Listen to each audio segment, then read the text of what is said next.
kowe mung tinggal tresnan kaya ora kuwowo nanging iki pancen sliramu sowan marang kang kuwasa telung taun rasane kaya mimpi dina sing wis tak liwati aku lan sliramu datan pinggang sarikmu angkajo tembang-tembange asmara Abon kesupen tanggal 4 Januari Jaranan Rogo Sanjaya Muda pentas wonten dusun Semanding. Sepeda malih tanggal 4 Januari Jaranan Rogo Sanjaya Muda pentas wonten dusun Semanding Kecamatan Ponggok kae lintang mlaku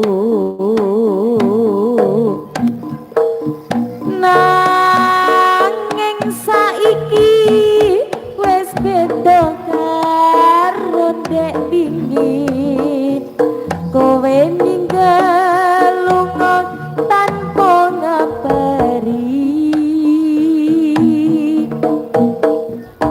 kakehing atimu kaya buntu rasane jarene kowe lunga selawase ya mong esemu lan guyumu kang pungkasan pranyata kowe mung ninggal katresnan kaya ora kuwowo nanging iki pancen nyata sliramu sowan marang kang kuwasa sliramu sowan marang kang kuwasa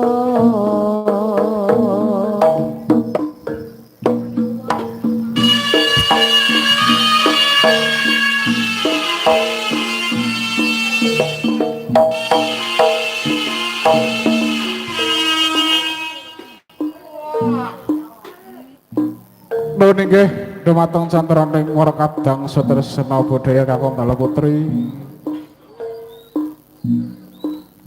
Kala saking seni tari kuda Kepang Turangga Putra Budaya. Bilih ing dalu menika kala sak rombongan sampun kaya kewajiban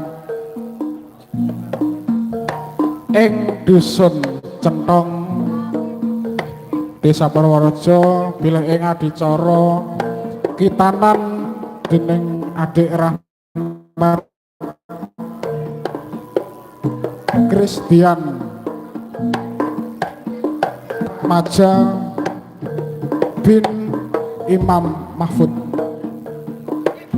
keparenga kita sarombongan tinimbalan dening Bapak Imam Mahfud bilih sawanci menika mitanaken yogane pasugatan ugi pasugatan ingkang sampun kala sogaken sampun kita pirsani serengan pun wancine kala sarombongan ngaturaken nyuwun pamit mbok bilih wonten kalepatan utawi kekirengan anggen kula ngatur panglipur ing ngarsa panjenengan sami kala nyuwun pangapura saagunging samudra ing pangaksama. Wabillahil taufiq wal hidayah. Wassalamualaikum warahmatullahi wabarakatuh. Putra Budaya nuwun.